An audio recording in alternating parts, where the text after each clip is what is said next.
the Johnson Doctrine has two sides. It means, on the one hand, that we will not permit governments to come into being overseas that we do not like, even if they are supported by a majority of the people. But the Johnson Doctrine also means that the government will not permit the majority of the people of this country to have a responsible discussion and to determine our own policy. 400,000 French troops failed to defeat this nationalist movement. How can we expect that 25,000, 40,000, 100,000 American troops will bring them to their knees in one summer? Yet we cannot wait till the next presidential election in 1968. And therefore, I think we have to vote with our feet by marching and picketing, vote with our hands by burning draft cards and refusing to pay income tax, and if necessary, vote with our backsides by sitting in jail.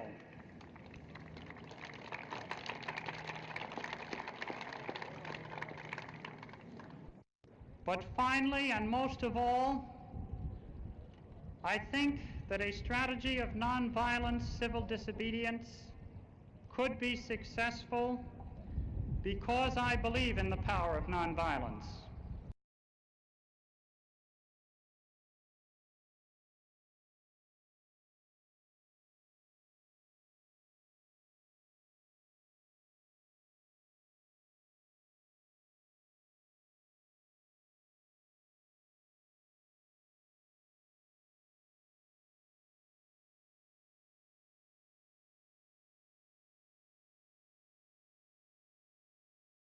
We are at 63rd and Western, and this is the building where the draft boards, 32 draft boards covering the whole south side of Chicago, were located here. And we rented an office in the building as a bookstore, and this is where we got into the draft board offices and removed a lot of the material, mountains of files and cards, and burned them outside. We did not endanger the building, or much less endanger the life of anybody in there or anywhere around here.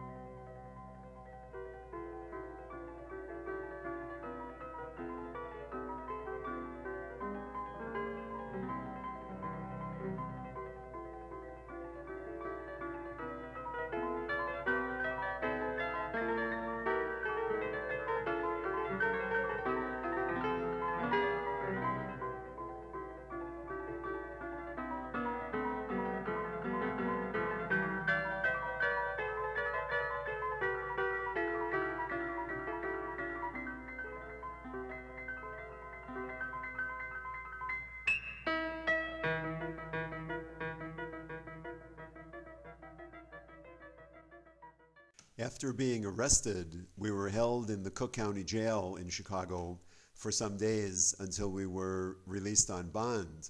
While we were in jail, many friends and supporters came and put on a vigil in front of the jail in support and solidarity with us.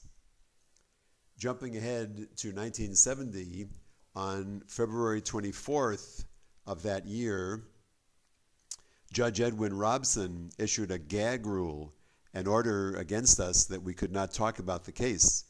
These were his words, quote, "that counsel and every defendant herein make or issue no statements, written or oral, either at a public meeting or occasion, or for public reporting or dissemination in any fashion, regarding the jury or jurors in this case, prospective or selected, the merits of the case, the evidence, actual or anticipated, the witnesses, or the rulings of the court," close quote. That was the judge's ruling, a gag ruling against us. That was overturned, reversed on appeal sometime later.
VOICES began, I'm going to be really short because I want to hear from everyone, and I also want to say we're getting ready for another war, so we all need to be thinking really strategically, because I strongly believe we are going to attack Iran. Maybe our president will wait until right before the election, but it is horrifying, and trying to figure out what are we going to do to stop that is something I hope we're all thinking about. VOICES began as a response to the US-UN sanctions against Iraq, which took the lives of probably 500,000 children under the age of 5. And it began as, in 1990, VOICES decided to issue a letter to the United States Justice. In fact, if I could, just going to read, it's a very short paragraph about the beginnings of VOICES.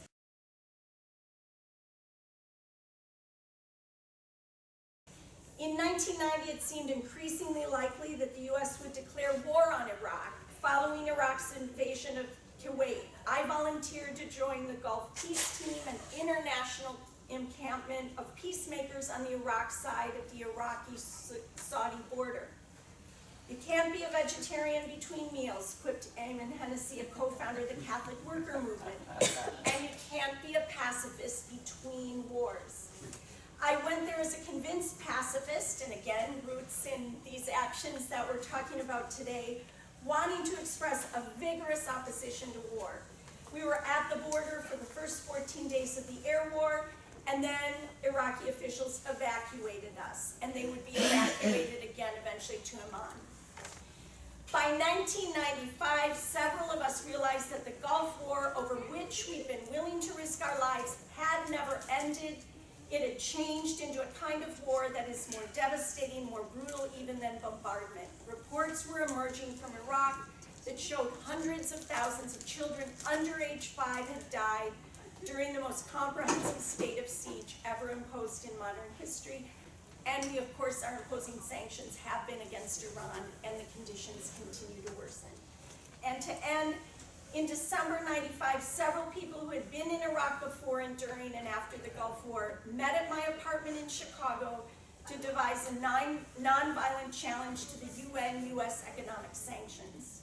Calling ourselves Voices in the Wilderness, we issued a letter to U.S. Attorney General Janet Reno on January 15, 1996, declaring that we would break the sanctions as often as possible by bringing medical and relief supplies and medicines to children and families in Iraq.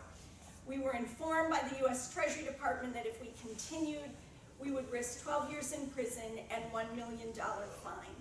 We thanked the Treasury Department for the clarity of their warning, asserted that we would be governed by the law of love, and invited U.S. officials to join us. And after that, 70 delegations went to Iraq. They did take us to court, and Francis Doyle was our attorney and almost got kicked out by the federal judge for imploring him to think of that law of love and saving lives. But I really see the roots, you know, Kathy, who all these years has continued these witnesses, some known, some not known, has gone to prison countless times. It was, as a young woman, being profoundly influenced by the actions of our panelists. So, thank you. Does anybody want to take up her question? Are you thinking about war in Iran? It just seems to me that the idea of going to war, not going to war here, or we're going to go to war there, it just seems to be very cheapened. You know, the whole, it's emptied and sort of cheapened the whole notion of it, as if we were picking oranges or apples or something. I don't know. I think the seriousness of war and the human suffering, which you brought out with the sanctions, is that needs to be underlined. That we're not. This is not playing with war toys. I'm afraid it's like so much else with this current regime, which is that life is cheap, and we can figure out other ways to cheapen it and to marginalize people. And I suspect because Lockheed's earnings are down, they need to sell a few more armaments, so they need to find a war someplace. They couldn't do it in Venezuela, Yeah. so they're going to go where it's easier.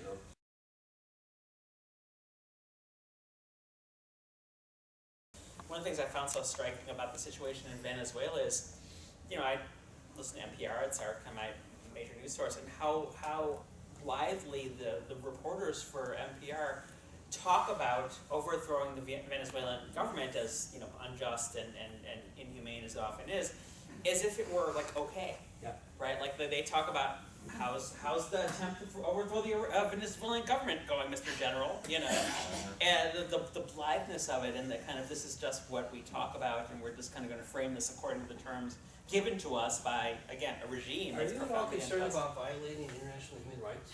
No. So there is constant war, and it's because of what we invest in. With over half our budget going to the military-industrial complex, what do we expect? And yet it's become commonplace to just sort of go along with all that. So I'm to your question, I'm mortified and do not want to feel powerless about this, but I do believe collective action is what's going to be required, and I'm not sure we can afford to wait until 2020 in the hopes that a fair election might toss the scoundrels out. I think there's a lot more work we need to do between now and then. One of the things that occurs to me is that the importance of a supportive community, which there were supportive people for us, and it meant so much to me that there was somebody while I was in Cook County Jail who was taking flowers to the women in the draft boards and saying, you don't have to be afraid,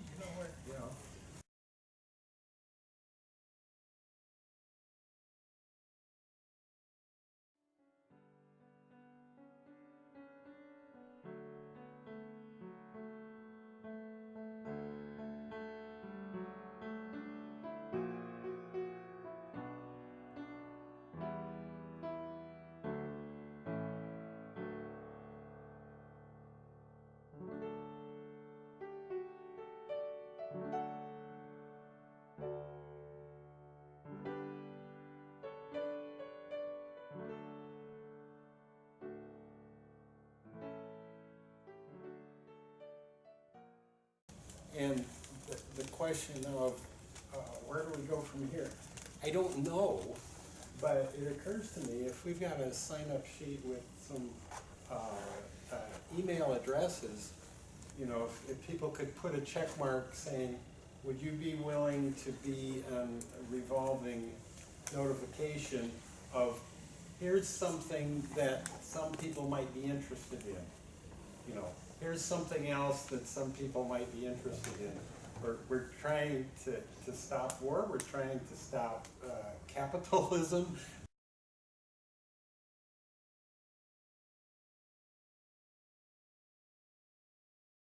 That kind of just occurred to me now that maybe we can be supportive, and there are things that we can do and things that we can't do. I'm retired and maybe I can do some short time again.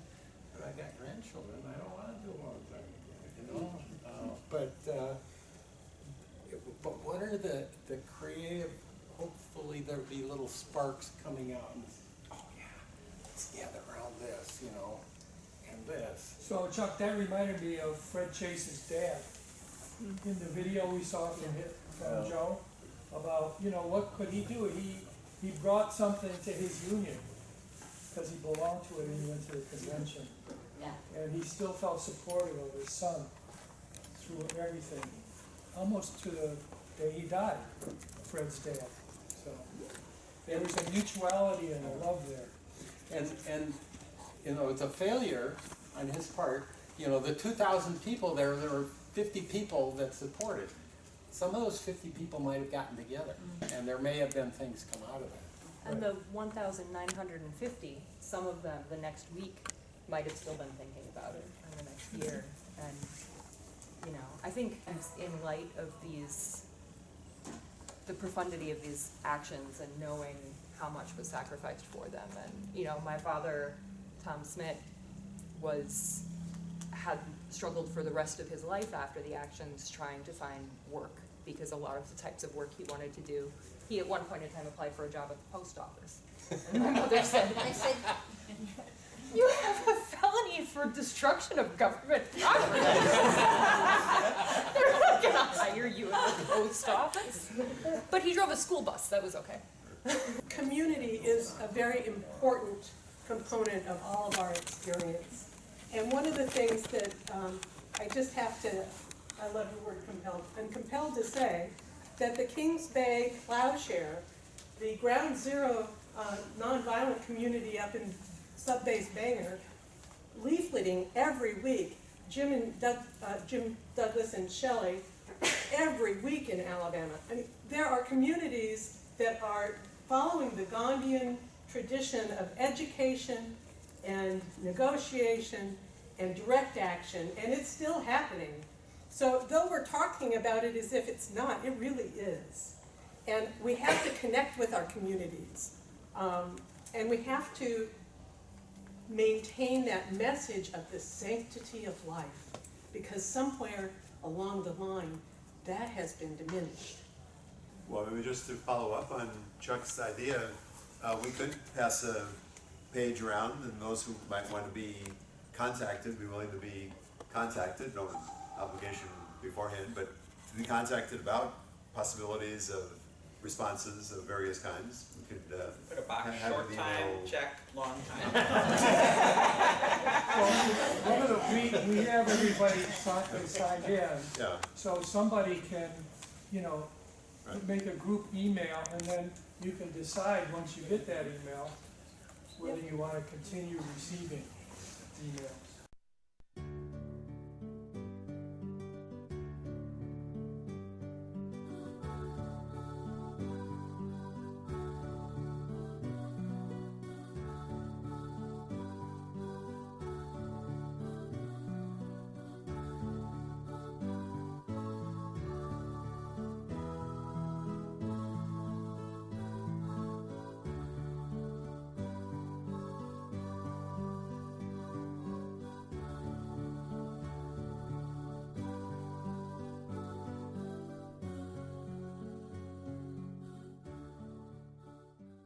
I think kind of an important thing too is for each of us to figure out how we can impact whatever circle of people we're involved with. I think of, you know, Fred Chase's father. He could impact it through his union, you know, and so people who are involved in churches can impact it in some way through their church by making whatever, you know, whatever it might be, whatever kind of witness works in that community, to just radicalize, just kind of keep pushing on it, you know, and find those places in which you really don't want to speak up, but you're going to do it anyway, you know, and, you know, whether it's in healthcare, whether it's in a union, whether it's in a, you know, whether you're in a book club and you choose a book to read that's radicalizing for other people. You know, you have to gauge where the people are that you're engaged with, and not push them completely beyond their comfort zone, but, you know, Right to the edge of Dorothy it. Days, yeah, right to the edge, you know, I mean, our job is both to comfort the afflicted and to afflict the comfortable.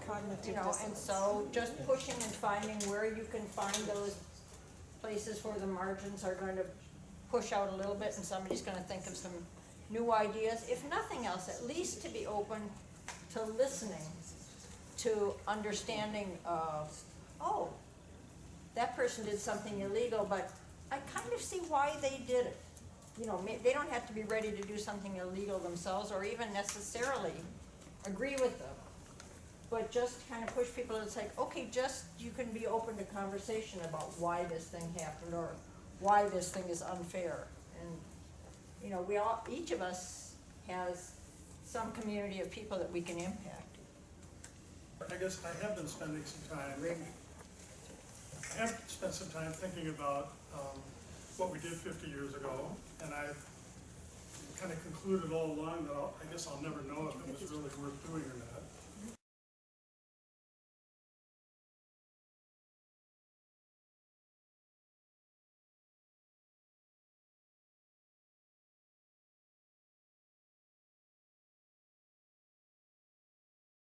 Well, 4 of us pled cultural insanity, but we were taken to jail about 5:30 in the morning on a Sunday morning.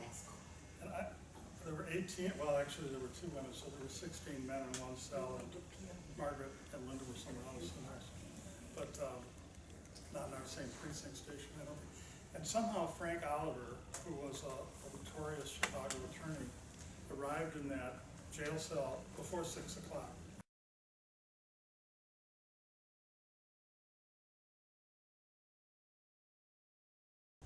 I just wanted to say something about the cultural insanity defense, which might have some of you wondering what that was all about.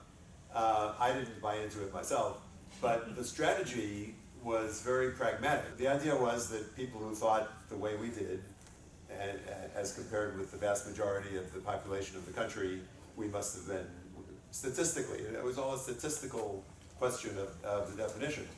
So we must have been culturally insane if we were in such a minority that we thought so crazily about what was going on in the country. But there was also a very pragmatic aspect to it, which worked, although it didn't convince the jury. But the pragmatic aspect was that with that defense, people could talk almost endlessly about what they heard.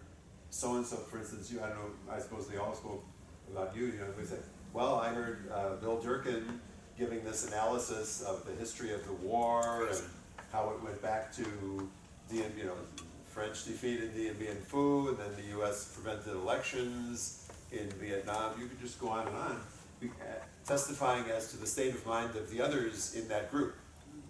So in a sense, and that's partly what it was all about. But it didn't work. The jury just probably felt they were being disrespected, or that this was some game that was going on. Can I, because you're triggering all sorts of other memories, but also how things were shifting even in the 2 years between your action and trial and ours. The morning after our action, we spent a night at 11th and State because there was not a federal correctional center at the time, and the men were in a separate cell from the general population. The women were not, and that's the point I want to get to. The next morning, we're brought into a packed bail hearing. A very conservative magistrate, Baylock, I can still remember his name, looks at Johnny Baranski's arrest for a great boycott protest, and $270,000. And because I was the only guy, $150,000. And both the women bailed. Yeah. Both the women got $50,000 bails. They were so pissed off that they weren't worth what the men were worth. Especially since they had spent the night in the general population, not often some kind of isolated thing. So that kind of pattern continued in terms of, even within the dynamics of our group, which there was a fair amount of solidarity, there was a separation that would occur between the men who were the leaders and the women who followed along. And it was so not that case within what we were trying to do. And I think that also kind of came through in the way we related not only to our prosecutors, but this grandfatherly judge, very different than your judge, and the jury. I mean, we really did have a chance to tell our story directly to the jury, in part because from the very first day, very first cross-examination, we admitted in open court to what the substantive charges were. And a week later, the jury acquitted us of those substantive charges. The conspiracy count is what they convicted us on. So I think it's interesting how, even within the federal court system, with all its machine influences, the magistrate was all ready to throw the book at us. That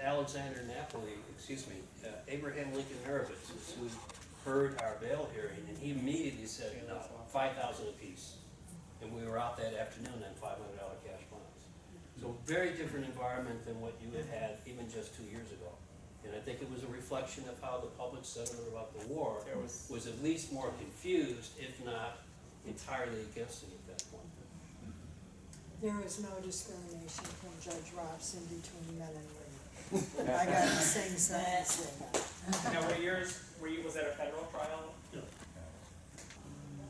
Because I think there are three things that people in this room can do besides pass around the list. And the first is, to the extent we still have some good folks in the apparatus, Jan Schakowsky, my congresswoman, Dick Durbin, ought to be hearing from us every day about no war in Iran.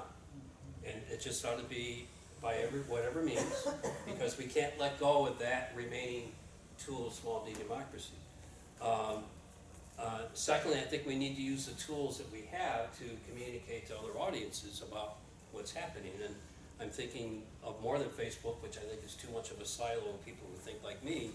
And so we need to figure out other creative ways to spread that news out beyond the choir, so that folks who are just trying to make a living and pay the rent understand the implications of what is being done under their name somewhere else. And then I suspect in this current environment, where nation of laws is neutralized to the power of one, the government may not be as much without a draft to target as the companies that prop it up. Yes. And I think that's where our creative energies, who those of us who want to do more, need to start thinking. But Bill, I wanted to ask you, how did you feel, what were your main perceptions of the war and your main objections to it, your main feelings about it that motivated you? And what had you done before our You've action? been trying to get me on Well, camera for that whole yeah. time. It's 2 minutes after 3, we end Unofficial one here, but no, just your own personal. Well, you know, I think in our case, for all of us, the whole issue of racism was much stronger than it was.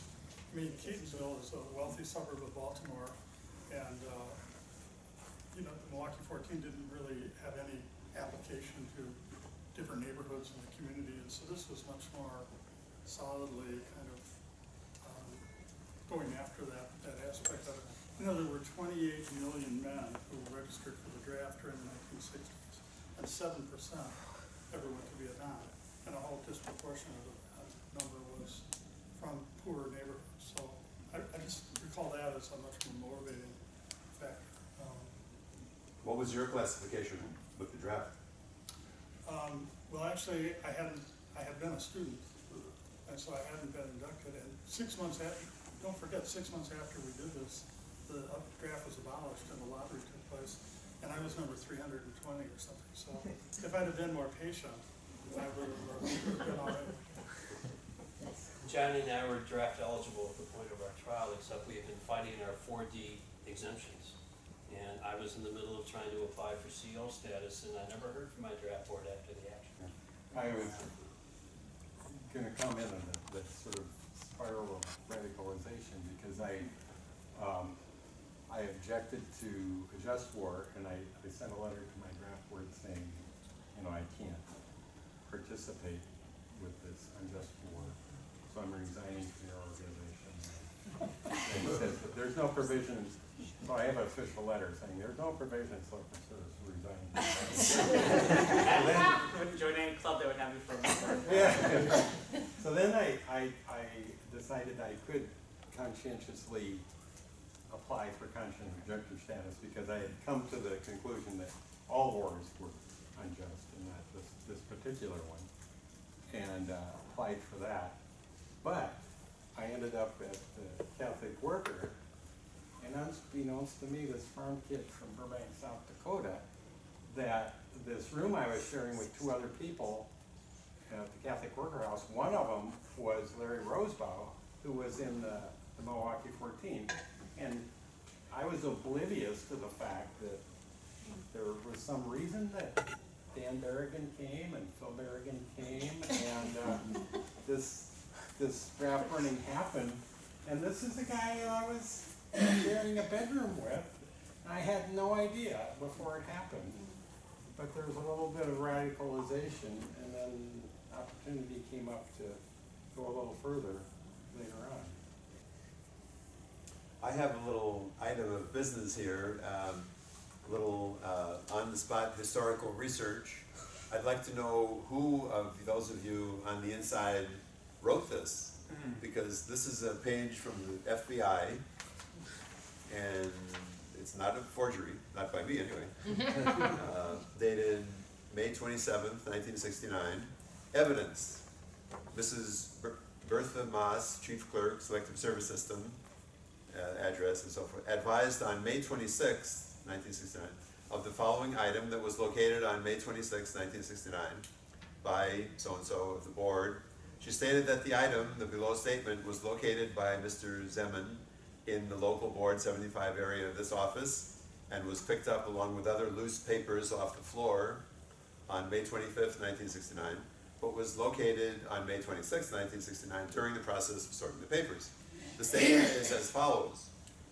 To the clerks of the local boards and board members, do not consider our action an attack on any of you personally. We mean no harm to any of you. We act to save lives and harm no one.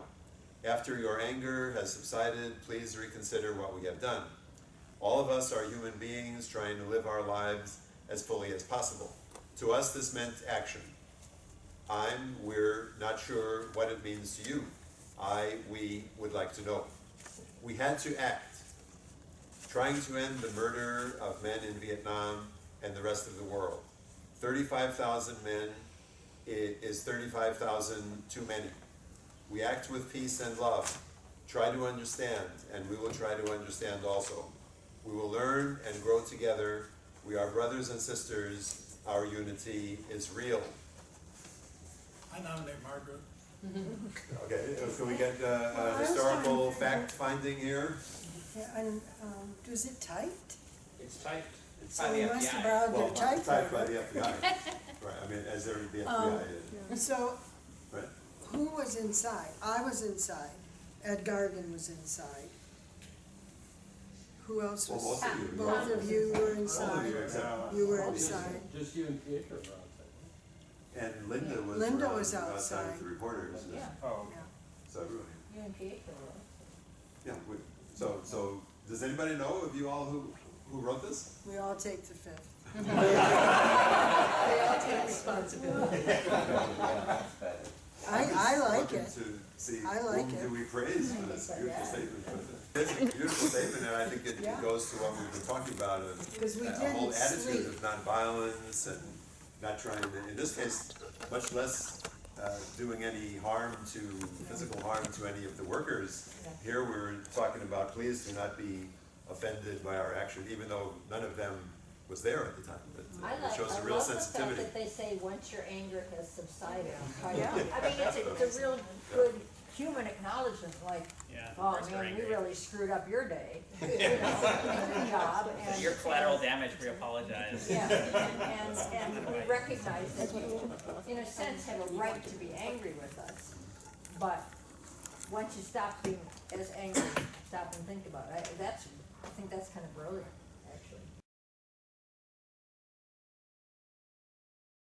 Well, didn't a clerk that worked there, didn't she testify during the trial, and did she start crying on the stand? I mean, she was really upset about all the work. She did, and Frank Oliver asked her if she ever cried when she learned about people they drafted being killed in the events.